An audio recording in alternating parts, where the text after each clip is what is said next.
na 12, está falando para nós aí que não pode ter execução provisória da pena, certo? Certo. É o entendimento atual do STF, é esse. Até 2009 podia execução provisória, de 2009 a 2016 não pôde, e de 2016 até agora não está podendo a execução provisória da pena. 13. Vícios formais verificados no IP ensejam a nulidade da respectiva ação. Olha, quando você olhar vício no inquérito policial, já parta do pressuposto que o item está errado, porque inquérito policial não tem vício, inquérito policial tem irregularidade. E a irregularidade no inquérito policial, ela não macula como regra a ação penal. Quando é que vai macular? Quando todo o inquérito policial ele tiver irregularidade. Aí imagina, todos os elementos informativos colhidos possuem irregularidade. Aí eu não tenho justa causa para a ação penal. Agora, fora isso, aí uma mera irregularidade no IP não vai macular, não vai prejudicar a ação penal. Item, portanto, errado. 14. Tratando-se de indiciado preso em flagrante, o inquérito policial deverá ser encerrado em, no máximo, 30 dias e, em seguida, remetido ao Poder Judiciário. 30 dias é se o investigado estiver solto. Se ele estiver preso, são 10 dias. Inclusive, essa disposição está no artigo 10. Então, artigo 10, 10 dias se estiver preso. A prorrogação pode ser, mas aí qual é o problema disso? A prorrogação ela está no artigo 3º B, a prorrogação. E as ADIs 91, 98, 9199, 9200 e 9203, por decisão do ministro Luiz Fux, a execução desses dispositivos, ou a aplicação desses dispositivos, ela está suspensa. Então, se só te perguntar assim, é possível a prorrogação do inquérito policial com o investigado preso? Se te perguntar desse jeito, não é possível. Agora, nos termos da lei, é possível? Cara, nos termos da lei é possível porque está lá no Código de Processo. Para agente, para escrivão, não. 15. Cara, eles fizeram uma bagaceira na vida de vocês, né? Com essa Lei 13.964. E um absurdo. E assim, depois de passar essa fase, tente aprofundar nessa lei e ver o que foi suspenso. Só foi suspenso o que prejudica, o que beneficia o réu. O que prejudica o réu, ninguém nem falou nada. Deixou lá e está vigendo de um modo, às vezes, até meio inconstitucional, pelo menos na minha visão. 15. Considerando uma situação hipotética que o indivíduo, Flávio, tenha sido preso em flagrante delito, após ser danificado mediante pauladas numa viatura policial, julgue o item subsequente. Nos atos pertinentes do IP, será assegurado ao indiciado, Flávio, o direito de defesa. O amplo direito de defesa orientado pelo princípio do contraditório. Cara, é errado, né? Isso aqui é uma disposição absurda, inclusive, da própria questão. A gente já viu, então, item errado, a gente segue o jogo aí. Para a instauração do IP, bastam indícios suficientes da existência do crime, sendo dispensável, nesse primeiro momento, prova da materialidade do delito e de sua autoria. Certo? Até porque no processo penal nós temos algo que é chamado de estandar probatório. Estandar significa padrão. Então, níveis padrões de prova. Sei que não cai prova para vocês, mas só uma análise para a gente poder entender dois pontos. Primeiro, para instaurar um inquérito policial, eu preciso de um mero juízo de possibilidade. Algo que é possível de ser feito é algo que talvez não vai ser feito. Então, quando eu falo sobre juízo de possibilidade, eu estou falando que talvez não. Quando eu encerro um inquérito policial, eu já tenho um juízo de probabilidade acerca de materialidade e autoria. Provável é algo que você pode trocar por um sinônimo de talvez sim. E aí esse juízo de probabilidade é a justa causa, é a certeza da materialidade e indício de autoria. Para a condenação, aí eu já preciso de certeza para além de qualquer dúvida razoável. E aí o CESP, ele pode te cobrar o conceito de justa causa. Isso porque a justa causa é um dos conceitos mais importantes do processo penal. Notadamente, porque quando eu falo sobre justa causa, eu tenho isso aqui como um dos requisitos para a decretação da prisão preventiva ou outras medidas cautelares. Além disso, o próprio oferecimento da ação penal, ele repousa sobre a justa causa. E para o CESP, justa causa é certeza de materialidade e indícios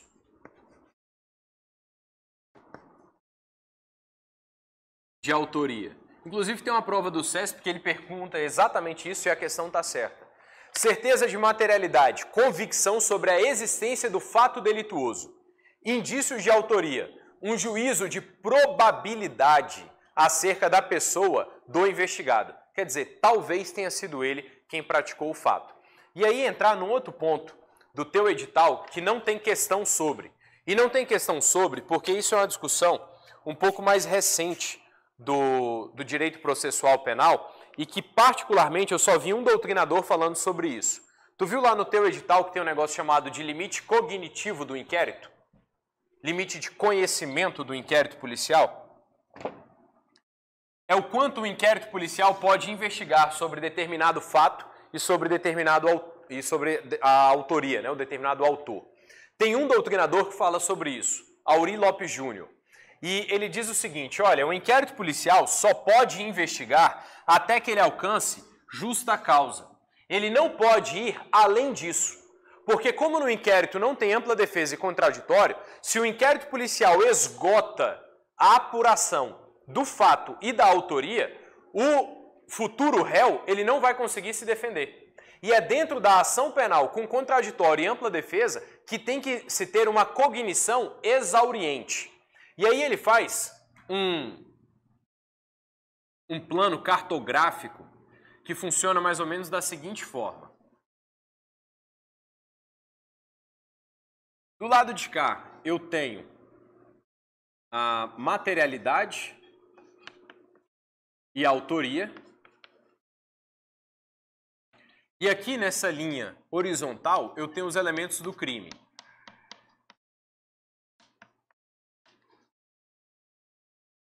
O que está em branco é o que efetivamente aconteceu. E quanto que o inquérito pode investigar? Parcialmente. Então, dentro do inquérito policial, nós teríamos o que é chamado de cognição limitada. Porque qual é a função do inquérito policial? Até o José Frederico Marques fala que o inquérito policial ele é o conjunto de diligências realizado pela polícia judiciária para apuração da infração penal e sua autoria, a fim de que o titular da ação penal ingresse em juízo. Então, qual é a tua função dentro de um inquérito policial? Dar base para que o titular da ação penal possa ajuizá-la. Então, a cognição do inquérito policial é essa, parcial. E dentro da ação penal, é que eu posso investigar tudo sobre tudo. Eu posso apurar todo o fato, apurar a autoria e verificar se os elementos do crime são presentes. E aí, dentro da ação penal, nós temos a chamada cognição exauriente, que também é chamada de cognição plena ou plenária.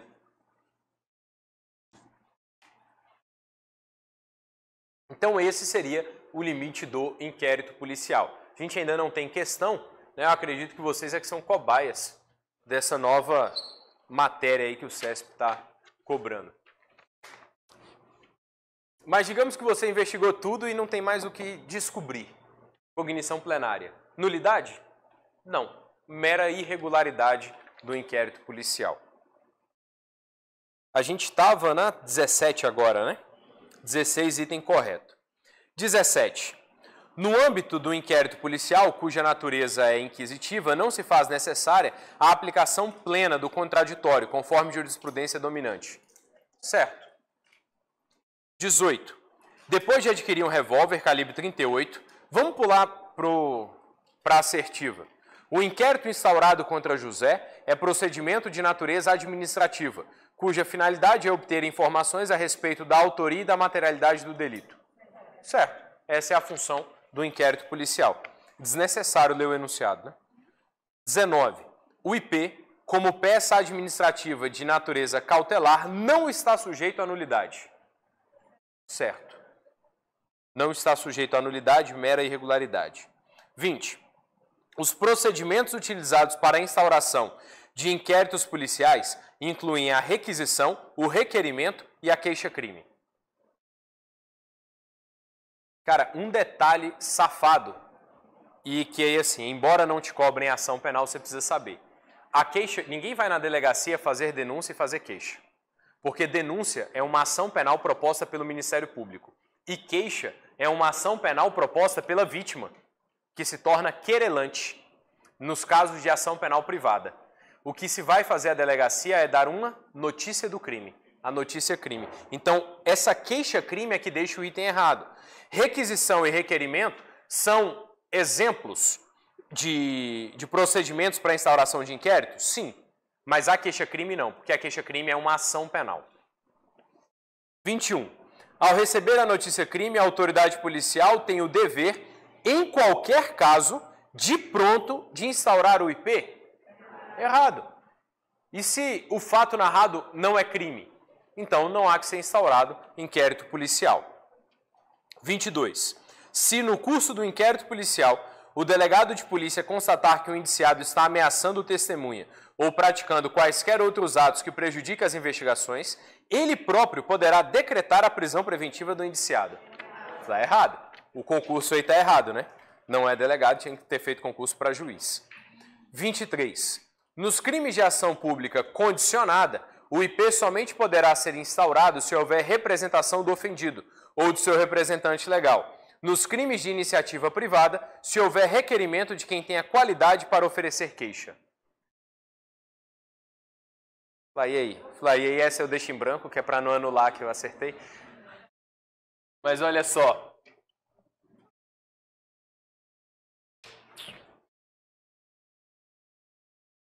Para responder essa questão, você tem que saber o mínimo de ação penal. Ação penal, nós temos dois gêneros. A ação penal chamada de pública e a ação penal chamada de privada. A ação penal privada, ela ainda tem 3 espécies. Pode ser a personalíssima,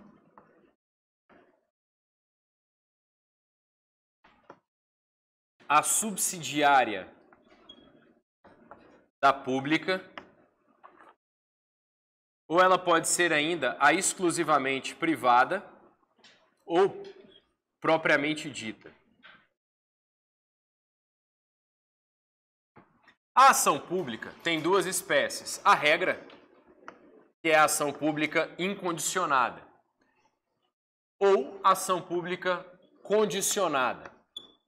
A ação pública condicionada, ela pode ser condicionada à representação, nos casos em que a lei assim determinar, de modo expresso, ou ela pode ser condicionada à requisição do ministro da Justiça. E aí, primeiro ponto, cuidado, porque requisição aqui é do ministro da Justiça. Tem uma questão, e salvo engano é do CESP, que fala que a requisição seria do Ministério da Justiça. Se você marcar que pode o Ministério da Justiça fazer a requisição, você está dizendo que qualquer funcionário do Ministério da Justiça pode fazer essa requisição. E a lei diz que é apenas o ministro da Justiça. Então, voltando aí só para exemplificar, quais os crimes em que há possibilidade de requisição do ministro da Justiça? Crime praticado contra brasileiro no estrangeiro, crime praticado contra a honra do presidente da República ou contra a honra de chefe de governo estrangeiro. Só essas 3 possibilidades. Agora volta para a questão. Ela fala lá que nos crimes de ação pública condicionada, o IP somente pode ser instaurado se houver representação do ofendido ou do seu representante legal. O que o enunciado está fazendo é restringir o inquérito num crime de ação pública condicionada somente à representação e exclui a hipótese de requisição do ministro da Justiça. E por isso que o item está errado, somente por esse detalhe. Porque no crime de ação pública condicionada, o IP ele não somente poderá ser instaurado mediante representação, mas ele também poderá ser instaurado mediante requisição. Safada essa questão, né? Pilantra. 24. O indiciamento do investigado é ato essencial e indispensável na conclusão do IP. Errado. O indiciamento é tornar um suspeito o principal foco das investigações. Não é imprescindível para o oferecimento da ação. Nem mesmo o relatório, a ausência do relatório, prejudica o oferecimento da ação. 25. O desenvolvimento da investigação no IP poderá seguir necessariamente todas as diligências, deverá seguir necessariamente todas as diligências previstas de forma taxativa no Código de Processo Penal, sob pena de ofender o princípio do devido processo legal. Item errado por 3 motivos. Primeiro, que eu não vou falar em devido processo legal no inquérito. Segundo, que as diligências que são previstas no Código de Processo, elas podem ou não serem realizadas. E segundo, elas não estão previstas de modo taxativo. Por exemplo, uma forma de investigação que tem sido autorizada pela jurisprudência, rastreamento via GPS. Meu pai foi policial civil DF, o que ele fazia? Campana. Bicho, ele chegava na frente da casa do cara lá, antes do sol raiar e ficava esperando o cara. O cara saía de casa, aí ele começava a seguir o cara. O cara parava para trabalhar ou para comer alguma coisa, ele ficava lá esperando também. Hoje você não precisa fazer mais isso. Você espera ele estacionar na rua. Estacionou na rua, você mete o GPS no carro dele. Deixa ele circular uma semana. Depois você volta e pega o GPS de volta. No teu computador vai aparecer todos os caminhos que ele fez, inclusive os horários. Isso qualquer uma dessas duas diligências está prevista no código? Não, mas pode ser feito. Então as diligências do artigo 6º, 7º, 13A e 13B não têm caráter taxativo, tem caráter exemplificativo. Não é números clausos, é números apertos. 26. O valor probatório do IP, como regra, é considerado relativo. Entretanto, nada obsta que o juiz absolva o réu por decisão fundamentada, exclusivamente em detalhes informativos colhidos na investigação.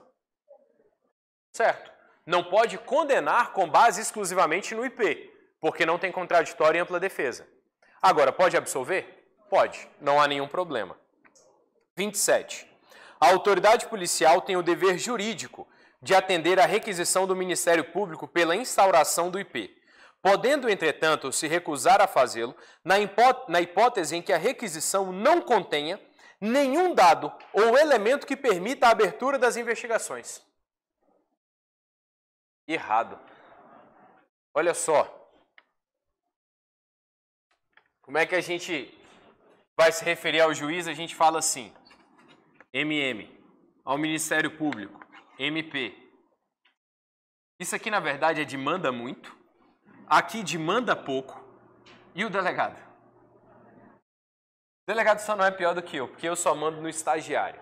E o estagiário é a 5ª pessoa depois de ninguém. Então ele é ninguém. Então eu mando em ninguém. Daí, a requisição de qualquer dessas duas autoridades, ela deve ser cumprida. Mas eu não tenho nenhum elemento que me permita abrir a investigação. É para isso que você serve, para investigar. Então você vai descobrir os elementos que permitem isso. Quando é que a requisição ela não precisa ser cumprida? Quando ela for manifestamente ilegal. Porque ordem manifestamente ilegal não é cumprida. Simples assim. Então o item ele está correto. Inclusive puxa uma seta, artigo 13 do Código de Processo. Oi? Perdão, está errado, ele não pode se recusar. Perdão, ele não pode se recusar a instaurar o inquérito policial. 28. O MP pode oferecer a denúncia ainda que não disponha do inquérito relatado pela autoridade policial. Certo. 29. O IP constitui-se em um instrumento administrativo indispensável. A gente pode parar de ler por aí, né? Nessa altura do campeonato, à noite ainda. 30. A prisão temporária poderá ser decretada em qualquer fase do inquérito ou do respectivo processo judicial. Errado. Prisão temporária, Lei 7.960 de 89, só admite prisão temporária no curso da investigação. Não é cabível a prisão temporária no curso da ação penal. E mais, em nenhuma hipótese eu posso ter decretação de temporária de ofício. Só duas pessoas podem provocar o juiz: a autoridade policial por meio da representação e o Ministério Público por meio do requerimento. Lembra que lá na prisão preventiva, no curso da ação penal, eu tenho o assistente de acusação como um dos legitimados a requerer a prisão preventiva? Ele não está aqui porque a figura do assistente de acusação ele não existe na fase inquisitiva, na fase de investigação. O assistente de acusação ele só pode ser habilitado no processo de ação penal pública depois do recebimento da denúncia. Então, o Ministério Público oferece, o juiz recebe e depois eu posso ter a habilitação do assistente de acusação, que pode se habilitar no processo até o trânsito em julgado da sentença condenatória. E por isso, já que ele não atua na fase de investigação, ele não é um dos legitimados da temporária. Fica só a MP e a autoridade policial no tocante à prisão temporária como legitimados a provocar o juízo. 31. Um indivíduo que seja preso em flagrante delito de tráfico ilícito de substância entorpecente poderá ser beneficiado com liberdade provisória, mediante o pagamento de fiança. Está errado. Mediante o pagamento de fiança, não. Cabe liberdade provisória? Sim. Só não cabe confiança. 32. Indícios de autoria e prova da materialidade do crime são pressupostos para a decretação da prisão preventiva. Quais são os requisitos para a decretação da preventiva? 2. O problema é que eles se desdobram, mas só são 2. Fumus comissi delicti e periculum libertatis. Opa.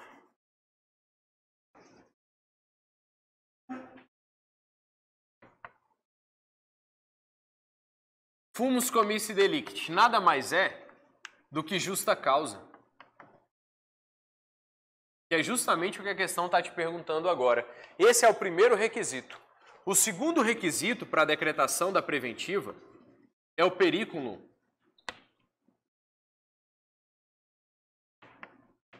libertatis. O periculum libertatis nós vamos aferir, o perigo na liberdade do indivíduo, nós vamos aferir pela conjugação de 2 artigos. Artigo 312 e artigo 313. O artigo 312, ele nos traz 5 requisitos para a decretação da preventiva. Dentro desse artigo 312, os requisitos eles são alternativos. Eu só preciso de um deles. Então, garantia da ordem pública, garantia da ordem econômica, assegurar a aplicação da lei penal, conveniência da instrução criminal ou, eventualmente, descumprimento de uma medida cautelar diversa da prisão anteriormente imposta. No artigo 313, nós temos 4. Crime doloso, punido com pena superior a 4 anos, reincidente em crime doloso, para garantir a execução de medidas, crime praticado em âmbito doméstico e familiar, desde que seja contra mulher, gestante, criança, adolescente, idoso, pessoa com deficiência, ou para a identificação do sujeito. Então, isoladamente, os requisitos aqui eles são alternativos. Agora, quando eu olho para a decretação da prisão preventiva, eu vou precisar de pelo menos um requisito do artigo 312 e pelo menos um requisito do artigo 313. E aí eu tenho periculum libertatis. Somo isso com fumus comissi delicti e então eu posso decretar a prisão preventiva. Tranquilo? Então, voltando lá para a questão, indício de autoria e prova da materialidade são pressupostos, quer dizer, requisitos, condições para a decretação da prisão preventiva? Sim. É o primeiro a ser analisado dentro das etapas. Primeiro eu analiso justa causa. Em existindo, eu passo para a conjugação do artigo 312 e 313. Um fiscal exigiu a entrega de certa quantia em dinheiro para não cobrar imposto devido. A vítima concordou e se comprometeu a entregar a quantia em um lugar determinado. Entretanto, a vítima informou o acordo à polícia que prendeu o funcionário público na hora da entrega da referida quantia. Nessa situação está caracterizado o flagrante provocado. Errado. Primeiro, porque nem tem flagrante aqui. Qual é o crime que esse fiscal praticou? Artigo 316, concussão. Ele exigiu a vantagem. E aí, quando é que esse crime se consuma? Com a exigência, não com a locupletação do que ele exigiu. Então aqui nem situação flagrancial existe. Mas imagine que existisse a situação flagrancial. Seria o provocado? Não. Porque o flagrante provocado, eu preciso que haja um agente provocador para que ele estimule outra pessoa a praticar a infração e, ao mesmo tempo em que ele estimula a prática da infração, ele toma todas as cautelas para evitar a consumação do crime. E aí, por isso, é considerado pelo STF o flagrante provocado como uma modalidade de crime impossível. Porque, ao mesmo tempo que se estimula a prática delitiva, eu tomo todas as cautelas para evitar a sua consumação. Então, aqui não poderia ser um flagrante provocado. Outros sinônimos para flagrante provocado: delito putativo por obra do agente provocador, delito de ensaio e crime de expectativa. Esses ainda são outros sinônimos. Então, o item 33, errado. 34. Não será nulo o auto de prisão em flagrante lavrado por autoridade policial de circunscrição diversa daquela na qual se der a prisão do autor da infração. Certo? Não vai ser nulo, vai ser uma mera irregularidade. Né? O cara começou a ser perseguido, por exemplo, aqui em Taguatinga, foi preso em Águas Claras. Poxa, e aí, vou levar para a 12ª ou levo para a 21ª? Tem que levar para a 21ª porque o código manda lá. Mas se lavrar aqui na 12ª, algum problema? Não. Inclusive aqui no DF a gente está tendo central de flagrante. O cara é preso na área, por exemplo, lá do Vicente Pires, salvo engano, 33ª. Mas onde é que eu vou lavrar o auto de prisão em flagrante? Aqui na 12ª. Nulidade? Não. Entendo particularmente que não há nem irregularidade nesse caso. Então, item, portanto, certo. 35. Um funcionário público solicitou à sua filha, maior de 18 anos de idade, interditada, por ser portadora de doença mental, que praticasse com ele sexo anal. Ao adentrar na residência e presenciar a cópula anal, o tio do ofendido deu voz de prisão ao funcionário público, encaminhando-o à delegacia de polícia do município. A respeito dessa situação hipotética, julgue o item subsequente. Por ter ocorrido flagrante próprio, qualquer pessoa poderia efetuar a prisão do agente. Certo. E se o flagrante não fosse próprio? Se o flagrante fosse impróprio, qualquer pessoa poderia prender? Sim. O ficto também. Porque a ideia é o seguinte: quem é que pode prender? Qualquer pessoa. Quem é que deve prender? Vocês e a autoridade policial. Então é essa a ideia. E o que é flagrante? Qualquer uma das hipóteses do artigo 302, dos 4 incisos. Lembrando que são 4 incisos, mas só 3 espécies de flagrante. Né? Porque o inciso 1º e o inciso 2º são flagrante próprio ou flagrante real. Flagrante impróprio ou quase flagrante, inciso 3º, e inciso 4º, flagrante ficto ou flagrante presumido. Então aqui, item correto, o tio poderia prender. 36. A autoridade policial deverá entregar ao conduzido, mediante recibo, a nota de culpa no prazo de 24 horas após a lavratura do auto de prisão em flagrante, devendo constar dessa nota o motivo da prisão e o nome do condutor e da vítima. Errado. O nome da vítima não deve estar lá. Quem deve estar é o nome da testemunha. E tem um outro ponto nessa questão interessante. A nota de culpa ela deve ser entregue até 24 horas após a lavratura do auto de prisão em flagrante? Não. Ela tem que ser entregue dentro das 24 horas que ele tem para lavrar o auto de prisão em flagrante. Porque a nota de culpa é uma peça essencial dentro do APF. E ele tem que terminar o APF em quanto tempo? 24 horas. Então não dá para ele lavrar o APF e 24 horas depois disso, quando eu estou realizando a audiência de custódia, levar a nota de culpa. Então esses 2 pontos aí na questão precisam ser observados. Não é vítima, é testemunha. Inclusive, puxa uma seta, artigo 306 do Código de Processo. 37. O condutor do auto de prisão em flagrante, após sua oitiva, deverá receber da autoridade policial o recibo de entrega de preso, devidamente assinado como prova de que o conduzido lhe foi apresentado. Certo. A ideia central, inclusive, do recibo de entrega de preso é o seguinte: até o momento do recibo de entrega de preso, ou até o momento que se chega à delegacia, a integridade física daquele sujeito é responsabilidade do condutor. dali para frente da autoridade policial. E isso é complicado.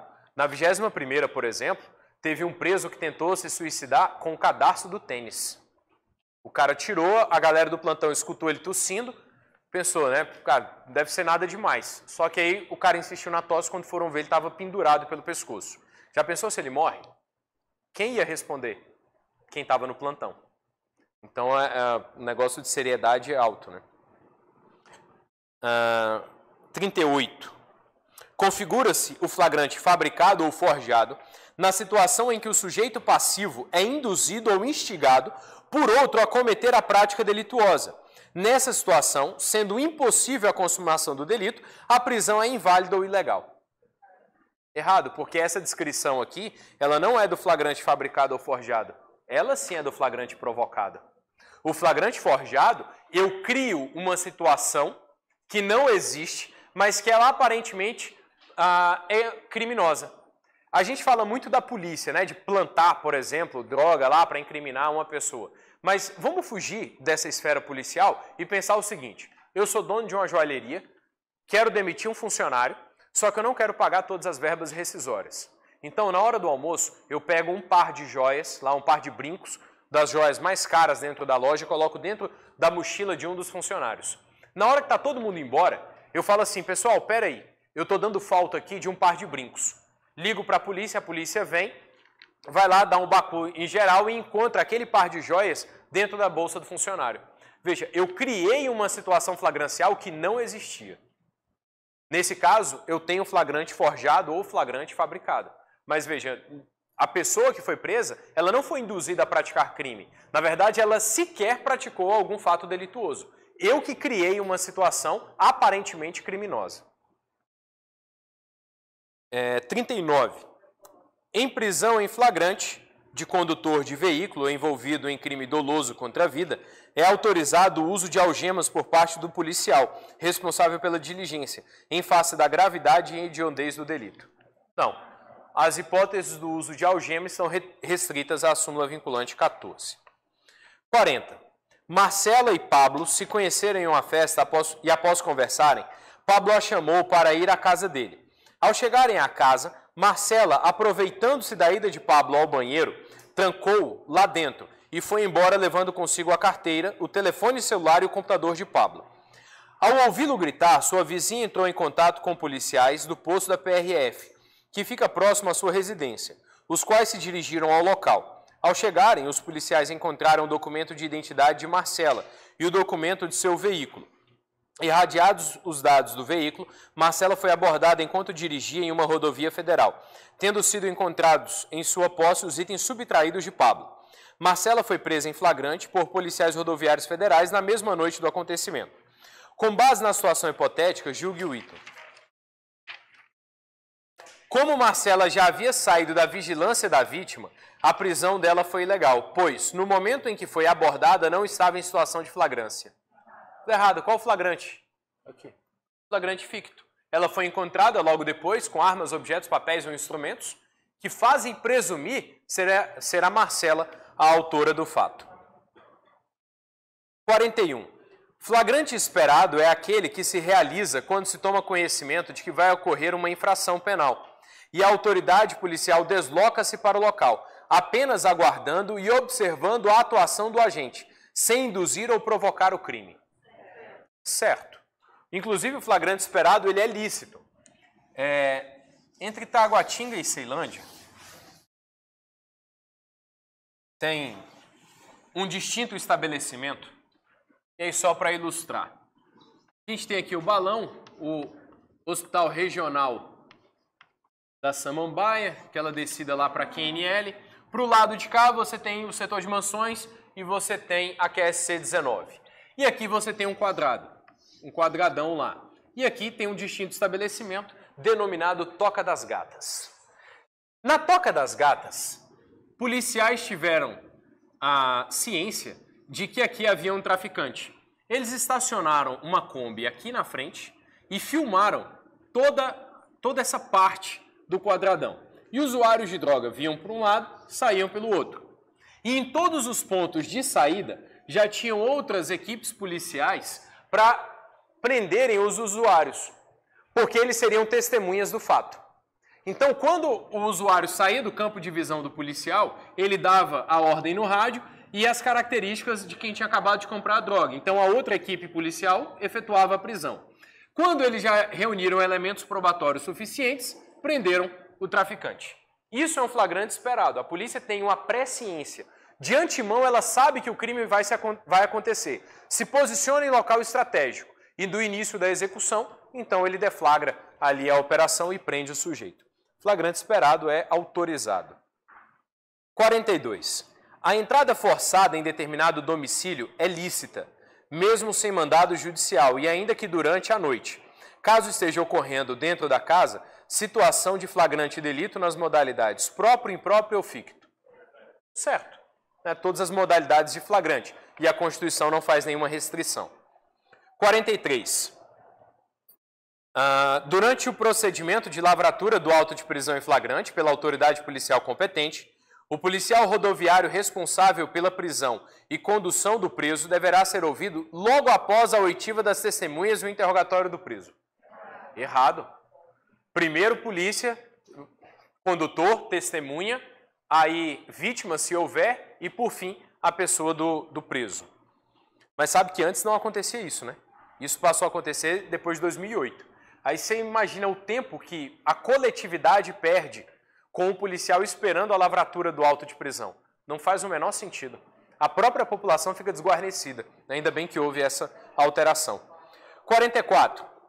Em decorrência de um homicídio doloso, praticado com uso de arma de fogo, policiais rodoviários federais foram comunicados de que o autor do delito se evadira por rodovia federal em um veículo cuja placa e características foram informadas. O veículo foi abordado por policiais rodoviários federais em um ponto de bloqueio montado cerca de 200 quilômetros do local do delito, e que os policiais acreditavam estar na rota de fuga do homicida. Dada a voz de prisão ao condutor, foi apreendida a arma de fogo que estava em sua posse e que supostamente tinha sido utilizada no crime. Considerando essa situação hipotética, julgue o seguinte item. De acordo com a classificação doutrinariamente dominante, a situação configura a hipótese de flagrante presumido ou ficto? Certo. Por que não é flagrante impróprio ou quase flagrante? Porque não teve perseguição. Os policiais montaram uma barreira, uma blitz, e aí prenderam o sujeito. Então eles encontraram. 45. Depois de adquirir um revólver calibre 38, que sabia ser produto de crime, José passou a portá-lo municiado, sem autorização e em desacordo com determinação legal. O comportamento suspeito de José levou-o a ser abordado em operação policial de rotina, sem autorização de porte de arma de fogo. José foi conduzido à delegacia, onde foi instaurado o inquérito policial. Tendo como referência essa situação hipotética, julgue o item seguinte. Os agentes de polícia podem decidir discricionariamente acerca da conveniência ou não de efetivar a prisão em flagrante de José? Foi errado. Para vocês, o flagrante ele é obrigatório. Qual é a exceção de acordo com o STF? Férias. Se vocês estiverem de férias, vocês não são obrigados a prender ninguém. Agora, fora de expediente ou de folga, tem que prender. Pessoal, sobre a matéria, alguma dúvida? Não? Então, prova domingo agora, né? Então, oi? Sábado e domingo, escrivão e a gente, né? Então, pessoal, Deus abençoe vocês, uma excelente prova e quando dá aprovação, mandem notícias. Um abraço.